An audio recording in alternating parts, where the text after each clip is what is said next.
jai kwasia ne bo pa jai timi no na timi mfataw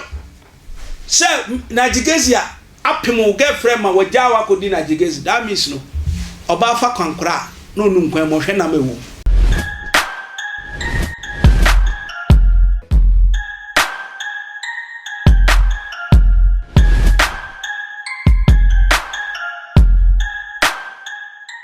Oro for me that say aha I Tvgh Tvgh na metinamu den twintwan ama the two floors or say o kase meriwa no ma fie mi nsa de aka ho na ono any Manchester player okoba bia na tie mi am manager na metinamu de ama no tie mi na tie bi yi orofo anape me ma wakwa mu nkase nipa kan ho asem titwaduro na no na ko ho omama ne kan ho asem ani petitiro so ani eboni di obi fie se nipa no kan ho asem ntima modam fo din no be kan excuse me wasam how do feel na say we important ne ame kan se orofo asase su ya kwantuo ne ba ayo na mu ye den nipa be se udin wo de akoso ase me din koso abo me din bone koso aka me ho nsem bone enso aka me ho asem atadua na ma wadida mama osika de atubutu mama wo kuma na onipa dua asre me de aduane asi wo no wabusua table so eye me botomu ana me ma na so because me wo tema wadoye de mawo enese watwa ho na wo ka me ho nsem bone a odafo anya me ho because sanya wo tinti na wo nyame mpegya wo because nipa saye ya wo de awurade nso nhira nipa kwase ase obi oka obi ho asem obi osei ni nua awurade nhira san kwase afo no o hira wo mo do nipa o hira wo mo manipa abere ho fi wo akoma o hira wo mo a omotema o hira wo mo a omo nsei nipa o sei nipa ko si da ban o ka me ho asem ko si da ban wo se mi mfiri nyame me pa che onua ne me obusua ni me se onua ne mpo ne me a me mfa ho ne ne awoka na mo fa sesa wa brabo se obusua ni me anka obepe se unya asem na me pie ob na me ma no tum mpo anka be yi me pa che o me nya obusua ni o enya ofie na me firi me mame ama magiyem mame tieti akokoro wa na nim ti se me a ohumi abehumi mame ohumi mame abehumi sa mame yem na wo me nya boso mun kulpo me 6 months 2 weeks na me ti sa abo na mabe nipa ene nya me ahwe me so na mabe nipa se ene odi adoya kama odi akama ni pedua mam me kita bi na mama obi a me ho ntome because adwen money ni mitirim enam se kita bi a mo nipa se ye wo hobby nti ena wo pre jai no abrabo in change wetima you be yi nipa bone 47 jai me din bone no na obo me din papa nka be yi odofo nyame show no nyo yi aha attention TV kawansani kawanu tu ni enkoye ni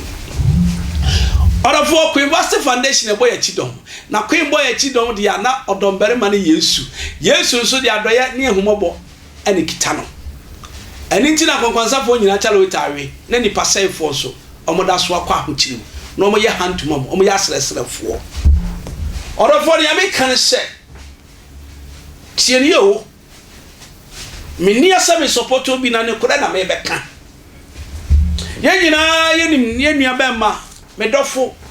me nua ye nyame adwuma ma nyankopon na Ghana force ye beka no wansema sai ne din no enye na ochi o Nigel Gaisie koso ye nyame adwuma enhwe ne ni peka Nigel ni paka sasa woni misbe enne me be chirechirem se nyankopon bo ba ma pema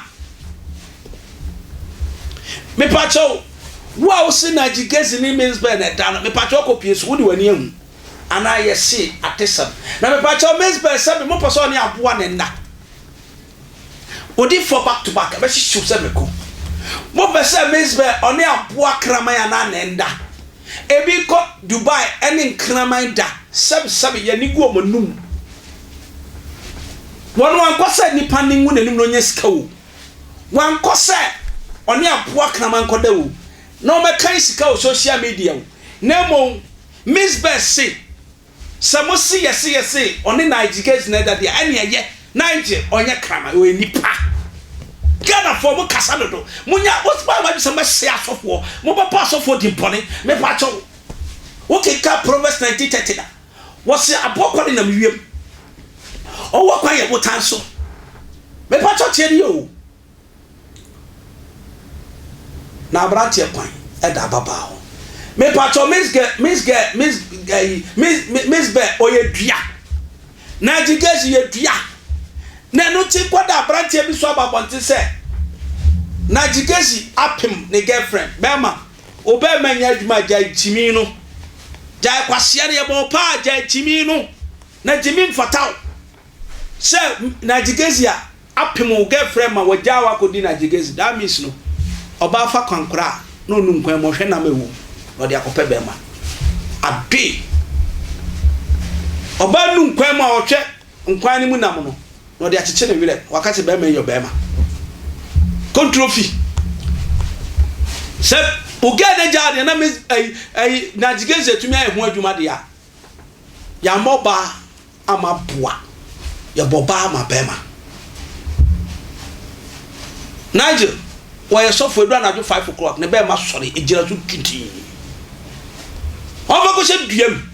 ano bobo di tumu se ne Ghana for mani age ho a e mo passe e passe tumu no Nigel Gaisie woni nyame adwuma wate nkwa hyesem bi se boda bo video no kwa hyesem bi se boda bo hwe de tene se na minim na aja ba bia anti nyame fa ne kransi ye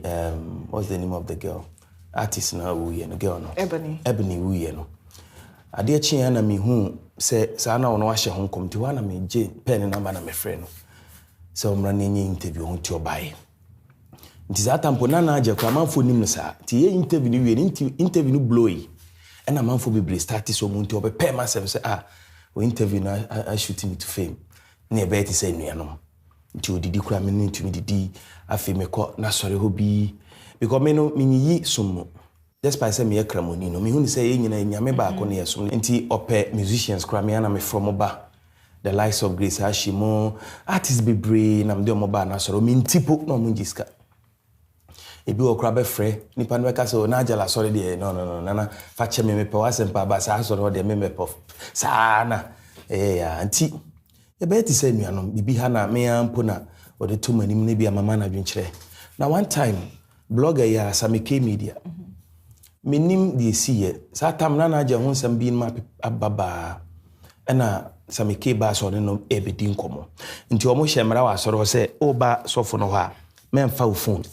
ti Samike no minim de e banana phone hye no ho ti oyi ni phone minim se oyi o se de ne si o na junior pastors ni sha se so mo bo no ema ne be ye police station issue crime police station na e wo ba bia na agya wa sorry na am the case no call ti mi de akiri sa ne Samike kasa ye de akiri na nyame yadom na case no be ye foolish case na me kra mo wa se Samike no sa asem na se odi asia besine nti emu ho nyina na me ne na agya obe pay masem so mema 5,000 kra na dey Tolanda mama me because me only do okaso ni nyina mbam ti we na one holiday ti said e holiday mu yayi ena me ne me girlfriend anyame adom mahia na bibi woni nsem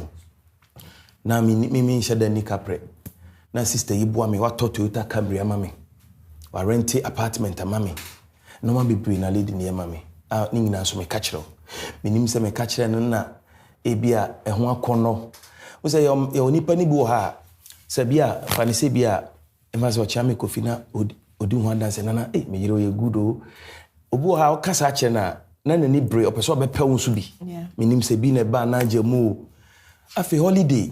menim lady ye ko beach e na friend me so me ha de ma na me lady ni nyina baaye ti me wo soro na soro no wo soro e na usane ba down na ni lady ndi nkomo ba lady no so far so Romeo adam for there me so man dream boni mpo afede na wasase ne girl no test na fe oni no lunch ti ni junior pastors na ne frame na wada oba na gu abontin de ma mo yes ane se na yo mo yase se de me ne sofo no tie no sacrifices a me yema no ma me yema no se bi se wiase mo ma krasa kenye Romeo girl ko me no de ayai se obi ni nua se bi wo yire me mean to be compel yere nti ade na me wo me girlfriend na oboa me na wo say ono anape nti in fact ade no ye me ya na one time at am not East Lagos